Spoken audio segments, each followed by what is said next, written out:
Moms, memang mengapa sih mengendalikan impuls itu menjadi penting? Nih, saya kasih tahu ya. Yang pertama, kita akan lebih bisa berinteraksi dengan baik kepada orang lain dengan menghormati perasaan mereka.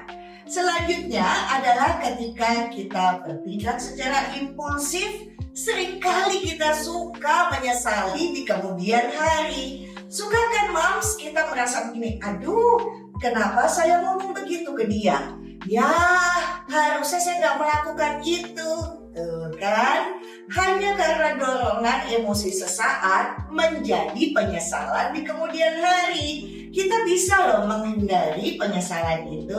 Dan yang terakhir, yang ketiga, dengan mengendalikan impuls kita bisa tetap fokus pada tujuan jangka panjang dan fokus pada cara untuk mendukung pencapaian ketujuan itu. Maka agar tidak menyesal di kemudian hari, Katanas memberikan ada 3 hal yang bisa moms lakukan sebelum bereaksi.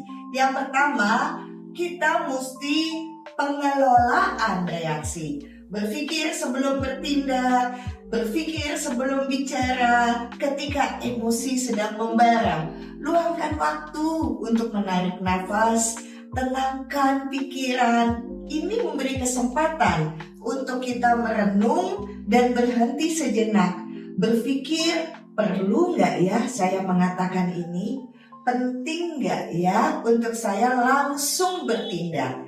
Karena ini menunjukkan tentang bagaimana moms lihai mengelola emosinya.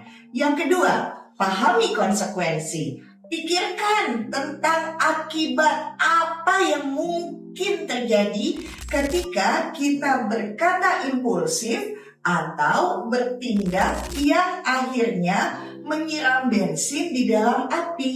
Dengan cara ini kita bisa memilih respon yang lebih bijak. Dan yang terakhir, ketiga, setiap keputusan atau tindakan diarahkan pada apa yang kita inginkan dalam hidup dengan berpikir jauh ke depan. Kita dapat loh menghindari kesalahan yang bisa membuat kita menyesal kemudian. Ingat ya moms, seringkali mulut itu dan tangan adalah sumber penyakit. Mungkin ada beberapa penyakit yang bisa diobati, penyakit fisik yang lain. Tetapi ketika mulut kita melukai, jari-jari kita bisa menghancurkan orang lain. Itu seperti memaku di tembok. Pakunya bisa dicabut, bolongnya tetap ada. Orang mungkin lupa dengan wajah dan nama kita kalau tidak sering berjumpa. Tapi mereka tidak akan lupa apa yang kita katakan dan apa yang kita lakukan untuk kehidupan mereka.